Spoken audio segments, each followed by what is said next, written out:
Hello everyone, welcome to the current affair session of hello scholar. Hello scholar में आप सभी का स्वागत है। हम आपको प्रोवाइड करते हैं daily current affair session YouTube platform पर प्लस इंपॉर्टेंट टॉपिक्स पर videos, that also on YouTube platform. अगर आप किसी भी एग्जाम की प्रेपरेशन कर रहे हैं तो आप हमारे चैनल, वेबसाइट www.helloscholar.in पर जाकर books, test series, PDFs, current affair session ये सब अवेल कर सकते हैं और अपने एग्जाम की प्रेपरेशन कर सकते हैं। अगर आप हमारे साथ अभी अभी जुड़े हैं तो प्लीज हमें सब्सक्राइब करें, सेशन अच्छा लगे तो लाइक करें। चलिए बिना किसी देरी के हम स्टार्ट करते हैं आज का सेशन। क्वेश्चन नंबर 1 क्या कह रहा है बच्चों? Who has been conferred with the UNHCR refugee award. UN का रेफ्यूजी अवार्ड होता है जिसको कि हम नानसेन रेफ्यूजी अवार्ड के नाम से भी जानते हैं। ये किसको दिया गया है? Angela Merkel, Eleanor Roosevelt, Greta Thunberg, Elon Musk. किसको दिया गया बच्चों ये अवार्ड? ये अवार्ड दिया गया है एंजेला मार्केल को। एंजेला मार्केल कौन थी? बहुत न्यूज में रहती थी, बताइए। जर्मनी की चांसलर, ठीक है, जर्मनी की चांसलर थी। अब इनको अवार्ड क्यों दिया गया? रेफ्यूजी अवार्ड है, क्यों दिया गया? क्योंकि मोर देन 1.2 मिलियन रेफ्यूजीज को इन्होंने पनाह दी थी अपने देश में, जब सीरिया में बहुत ज़्यादा प्रॉब्लम्स और वायलेंस बढ़ गया था उस टाइम पे। तो इस वजह से इनको ये अवार्ड जो है वो दिया गया है। ग्रेटा थनबर्ग कौन है? ये एक एनवायरमेंटलिस्ट है, हम सब जानते हैं। दुनिया में जो भी क्लाइमेट से रिलेटेड प्रॉब्लम, क्लाइमेट को प्रॉब्लम और जो भी इम्पैक्ट हो रहा है इंडस्ट्रियलिस्ट का ऑन द इन्वायरमेंट, तो उस पर ये बात करती हैं, चर्चा करती हैं, डिबेट्स करती हैं। एलॉन मस्क कौन है? हर कोई जानता है एलॉन मस्क को, तो इनका तो नाम ही काफ़ी होता है इनके डिस्क्रिप्शन के लिए। ये एक इंडस्ट्रियलिस्ट हैं जो कि जिनके बहुत बड़े बड़े विजन है, ये मार्स पे जाना चाहते हैं और उसकी तैयारी ये करते रहते हैं। और एलेनोर रोजवेल्ट जो है बच्चों, ये ऐसे पहले शख्स हैं जिनको कि ये नानसेन रेफ्यूजी अवार्ड दिया गया है। तो he was the first person to be awarded with this award. इनको सबसे पहली बार अवार्ड मिला था। कब मिला था? 1954 में। ठीक है बच्चों, चलिए नेक्स्ट क्वेश्चन की तरफ बढ़ते हैं हम। नेक्स्ट क्वेश्चन क्या कह रहा है? विच बैंक हैज लॉन्च्ड ग्राम सेवा प्रोग्राम। कौन से बैंक ने ग्राम सेवा प्रोग्राम लॉन्च किया है?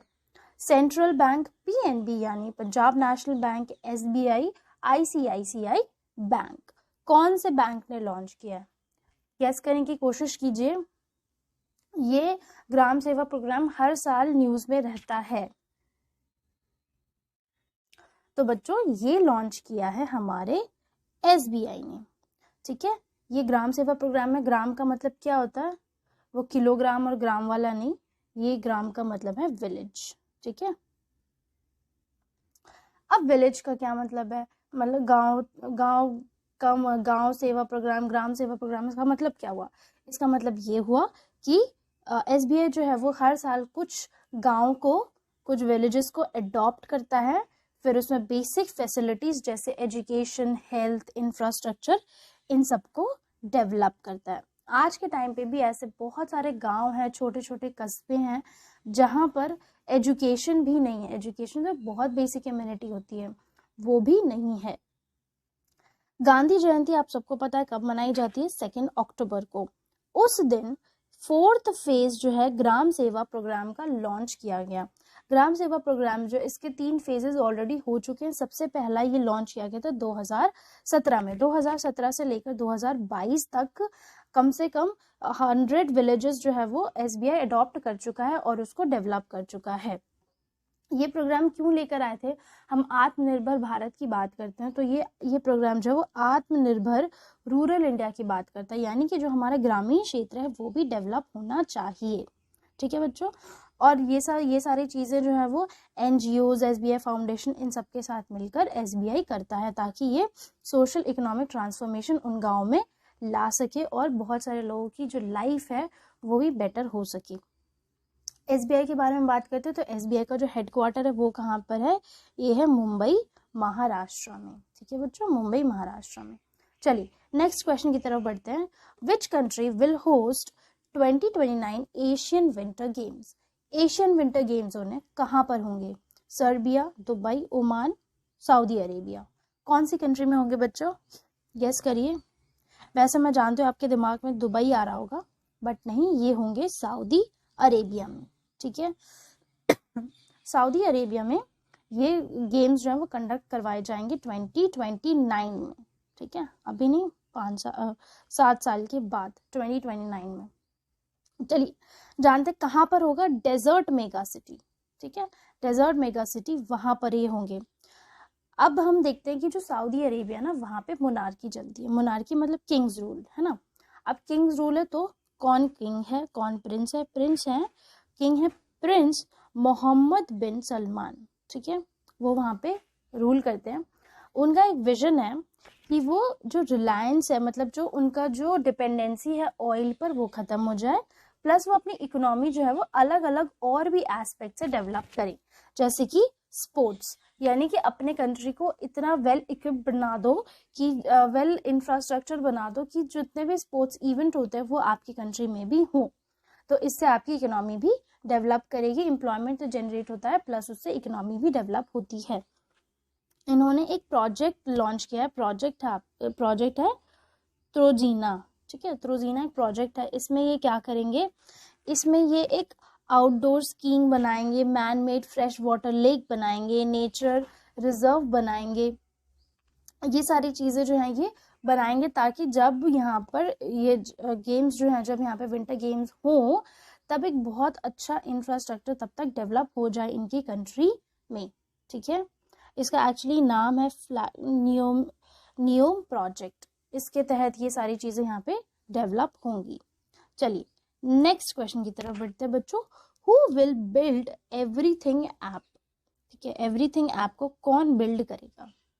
अब पिक्चर है, पिक्चर ये आपके लिए हिंट है। अगर आप जानते होंगे स्पेस एक्स किसकी कंपनी है, तो वो पर्सन जो है वो डेवलप करना चाह रहा है। Elon Musk, Mukesh Ambani, Tata company, Jack Ma. Jack जो है वो अलीबाबा के फाउंडर है ना। इनकी जो कहानी बहुत ज़्यादा इंस्पायरिंग थी। फिर उसके बाद हम देखते हैं कि नए नए ऑनलाइन एप्स, शॉपिंग एप्स, ये सारे डेवलप होते हैं अलग अलग देशों में। ठीक है, टाटा कंपनी नहीं, स्पेस एक्स जो है वो है एलॉन मस्क की। तो जो आंसर है वो है हमारा एलॉन मस्क। ठीक है, एलॉन मस्क ने सोचा है कि वो चाहते हैं कि वो एक एवरीथिंग ऐप बनाए। एवरीथिंग ऐप को सुपर ऐप के नाम से भी सॉरी,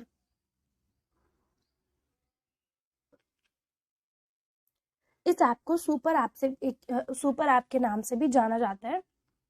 इस ऐप में बेसिकली क्या होगा, सारी चीज़ें होंगी, जैसे कि आप चैटिंग भी कर सकते हैं, आप किसी को पेमेंट भी भेज सकते हैं, आप मैसेजिंग भी कर सकते हैं। नेटवर्क मतलब सोशल नेटवर्क में क्या होता है, सोशल नेटवर्किंग साइट्स में क्या होता है, वी चैट, हम चैट करते हैं, हमें इंफॉर्मेशन मिलती है, रील्स, स्टोरीज, व्हाट्सएप, ये मतलब जैसे व्हाट्सएप की सर्विसेज होगी, that is a social networking app, है ना।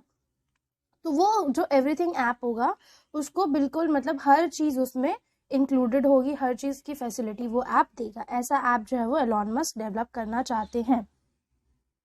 इसको हम Swiss army knife of mobile apps भी कहते हैं। ठीक है बच्चों, वी चैट जो है वो चाइना का एक ऐसा ही ऐप है जिससे कि इंस्पायर होकर एलॉन मस्क भी ऐसा कुछ डेवलप करना चाह रहे हैं। नेक्स्ट क्वेश्चन क्या कहता है बच्चों, नेशनल लोक अदालत day is celebrated in which of the following days?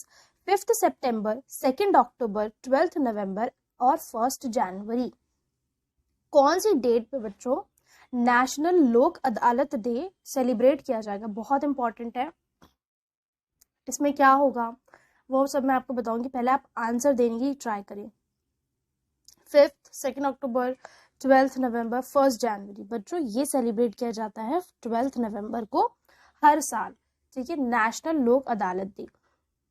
अब इसमें क्या होता है, हम सब जानते हैं कि जो हमारे कोर्ट्स हैं, सुप्रीम कोर्ट हो गया, डिस्ट्रिक्ट कोर्ट हो गया, हाई कोर्ट हो गया, सेशन कोर्ट्स हो गए, इन सब में क्या होता है, इन सब में बहुत सारे केसेस जो हैं वो पेंडिंग है ना। बहुत सारे केसेस की सुनवाई नहीं हो पाई है, डेट्स आगे बढ़ती रहती है, कोई वर्डिक्ट, जो फाइनल वर्डिक्ट, कुछ सोल्यूशन निकल के नहीं आता है।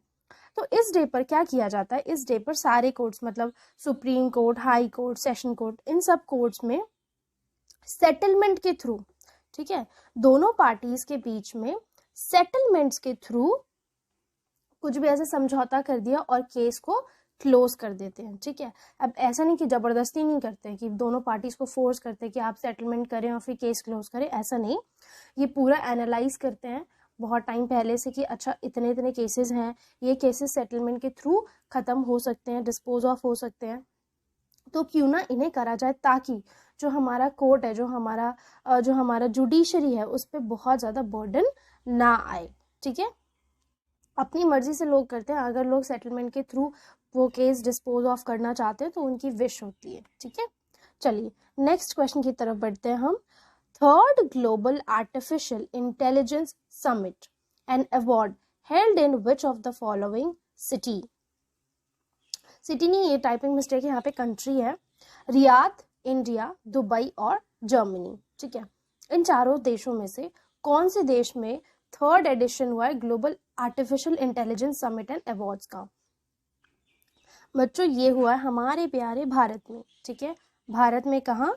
न्यू दिल्ली में, जो कि हमारी कैपिटल है, ठीक है। अब इसमें ये है, ये जो आपको पोडियम पर दिख रहे हैं, ये हमारे पीयूष गोयल जी हैं, ठीक है। इन्होंने एड्रेस की थी ये इस पूरे समिट को इन्होंने एड्रेस किया था। अच्छा, अब यहाँ पे बेसिकली क्या हुआ, यहाँ पे बेसिक मोटिव ये था कि जो हमारा एआई है ना, यानी जो आर्टिफिशियल इंटेलिजेंस है, आर्टिफिशियल इंटेलिजेंस को हम कैसे इस तरीके से डेवलप करें कि बाकी सारी सोसाइटी का जो और अदर एस्पेक्ट्स हैं उनको भी हम डेवलप कर सके एआई की मदद से, ठीक है। और एआई को आर्टिफिशियल इंटेलिजेंस को यूज करते हुए हम हमारी जो बाकी सेक्टर्स हैं सोसाइटी के, उसमें एक बेहतरीन सोल्यूशन लेकर आया। अब देखिए, जैसे आर्टिफिशियल इंटेलिजेंस को यूज किया गया है प्रधानमंत्री कल्याण योजना में, उसमें उन्होंने क्या दिया, अन्न कल्याण योजना में उन्होंने क्या किया कि उन्होंने जो अनाज है ना वो डिस्ट्रीब्यूट किया। 2020 से स्टार्ट हो गया था, जब से कोविड आया था तब से उन्होंने एआई को वहाँ पे यूज़ किया। उन्होंने देखा कि हमने क्योंकि टेक्नोलॉजी यूज़ करी तो उसका जो इफेक्ट है वो बहुत अच्छा है, जैसे कि करप्शन कम हो जाता है ना, आप होर्डिंग नहीं कर सकते, आपके पास कितना माल है, मतलब आपके पास कितना अनाज है, आपने कितना लोगों को डिस्ट्रीब्यूट किया, सारा जो डेटा है वो रहता है। तो एआई ना इस तरीके से बहुत ज़्यादा बेनिफिशियल होता है। और हम कैसे एआई को हेल्थ में, डिफेंस में, एग्रीकल्चर में, स्मार्ट सिटीज़ को बनाने में, मोबिलिटी में और एजुकेशन में इस्तेमाल कर सकते हैं, ठीक है। ये पूरा जो है फोकस था इस पूरे कॉन्फ्रेंस का, ठीक है। अच्छा, इसको ऑर्गेनाइज किसने किया था? इसको ऑर्गेनाइज किया था all India council for robotics and automation, ठीक है बच्चों। चलिए नेक्स्ट क्वेश्चन की तरफ बढ़ते हैं। नेक्स्ट क्वेश्चन ये कहता है, which city is hosting leather footwear components and technology fair? कौन सा जो शहर है वो होस्ट करेगा leather footwear components and technology fair? Bengaluru, Chennai, Agartala, Agra. जल्दी बताइए। बेंगलुरु, चेन्नई, अगरतला, आगरा। ये होगा बच्चों हमारे आगरा में, जहाँ पे क्या है, ताजमहल और आगरा फोर्ट है ना। अच्छा बताइए, फतेहपुर सीकरी कहाँ पे है? ये क्वेश्चन है आपका, कमेंट सेक्शन में बताइएगा, फतेहपुर सीकरी कहाँ पे है। चलिए, आगरा में ये फेयर जो है वो लगा, जैसे फेयर होता है ना, जैसे ट्रेड फेयर होता है, बहुत सारे ऐसे फेयर्स होते हैं, तो वैसे ही leather footwear component and technology fair होता है। ये कहाँ पे हुआ? इस बार आगरा में हुआ, आगरा ने होस्ट किया।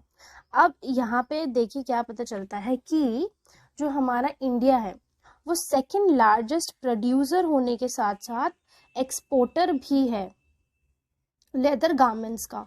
तो और अगर हम इसको और भी ज़्यादा डेवलप करने की कोशिश करें इस सेक्टर को, तो फिर ये फर्स्ट लार्जेस्ट प्रोड्यूसर और एक्सपोर्टर भी हो सकता है फुटवेयर एंड लेदर गारमेंट्स का, ठीक है बच्चों। और एक विजन रखा गया है कि जिस तरीके से डेवलपमेंट हो रहा है, अगर हम इसको इसमें थोड़ा सा और एफर्ट्स लगाते हैं, थोड़ा सा और डेवलपमेंट करने की कोशिश करते हैं, तो आगे आने वाले टाइम में जितना एक्सपोर्ट अभी हो रहा है उसका 10 गुना एक्सपोर्ट करने की कैपेसिटी इस सेक्टर में है, ठीक है बच्चों। चलिए नेक्स्ट क्वेश्चन की तरफ बढ़ते हैं। नेक्स्ट क्वेश्चन क्या कहता है, साइबर जागरूकता दिवस in August 2022 is observed on which of the date? कौन से डेट्स पे ये ऑब्जर्व किया है? 7 October, 5 October, 1 October, none of the above.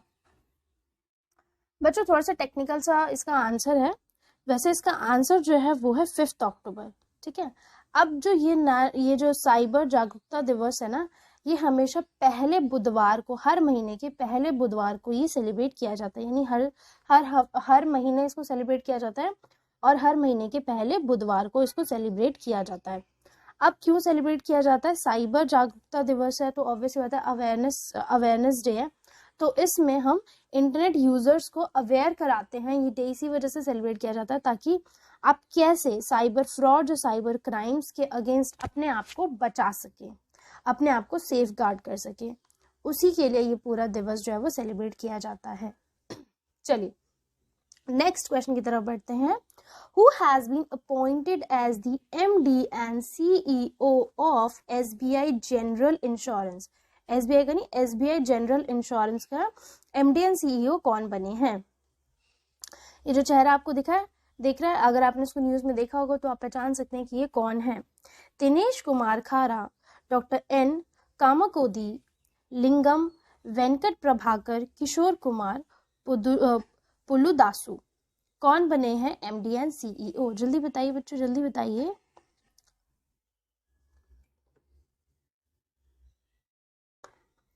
वो बने हमारे किशोर कुमार पुलुदासु, ठीक है, ये बने एमडी एंड सीईओ। चलिए बाकी सारे ऑप्शंस के बारे में जान लेते हैं। जो दिनेश कुमार खारा जी हैं, ये कौन है? ये है चेयरमैन, ठीक है,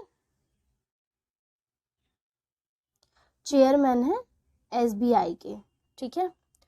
एंड हमारे कामाकोदी जी, डॉक्टर एन कामाकोदी जी, ये कौन है?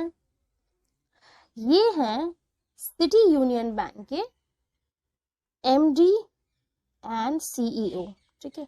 चलिए मैं आपको लिख के बता देती हूँ पूरा, MD and CEO of city union bank, ठीक है बच्चों। लिंगम वेंकट प्रभाकर, ये कौन है? बताइए बताइए। ये हैं MD and CEO of Canara bank, Canara bank, ठीक है। चलिए नेक्स्ट क्वेश्चन की तरफ बढ़ते हैं। नेक्स्ट क्वेश्चन क्या कह रहा है? All India institute of Ayurveda science MOU with which of the following country? कौन सी कंट्री के साथ इन्होंने मेमोरेंडम ऑफ अंडरस्टैंडिंग साइन किया है हाल ही में? जापान, इंडोनेशिया, फिलीपींस, श्रीलंका, जल्दी बताइए।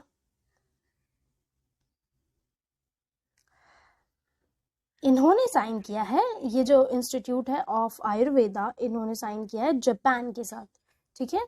जापान के कौन से इंस्टीट्यूट के साथ? जापान के AIST यानी the national institute of advance industrial sciences and technology, इसके साथ इन्होंने मेमोरेंडम ऑफ अंडरस्टैंडिंग साइन किया है। अब बेसिक इसका जो बेसिक मोटिव है मेमोरेंडम ऑफ अंडरस्टैंडिंग साइन करने का, वो ये है ताकि रिसर्च लेवल जो है ना आयुर्वेदा के ऊपर, रिसर्च लेवल नेशनल और इंटरनेशनल लेवल पर हो सके रिसर्च, ठीक है।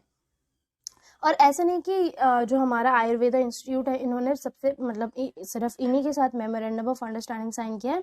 इन्होंने MOU European academy of Ayurveda के साथ साइन किया है, वेस्टर्न सिडनी यूनिवर्सिटी के साथ साइन किया है, ग्रेस मेडिकल यूनिवर्सिटी के साथ साइन किया है, कॉलेज ऑफ मेडिकल UK के साथ साइन किया है जो कि UK में है, London school of hygiene and tropical medicine के साथ भी साइन किया है, and federal university of Rio de Janeiro which is in Brazil, उनके साथ भी इन्होंने MOU जो है वो साइन किया है। ये सारे मेमोरेंडम ऑफ अंडरस्टैंडिंग क्यों साइन करे जाते हैं? ताकि म्यूचुअल लेवल पर यानी दोनों कंट्रीज़ के बीच में रिसर्च, डेवलपमेंट, टेक्नोलॉजी, वो सारी चीज़ें एक्सचेंज हो सके और किसी एक पर्टिकुलर फील्ड में डेवलपमेंट हो सके दोनों कंट्रीज़ का, ठीक है बच्चों।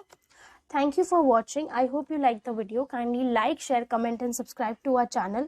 Join our Telegram channel for the latest job vacancy updates, current affair PDFs and exam related content. Thank you everyone.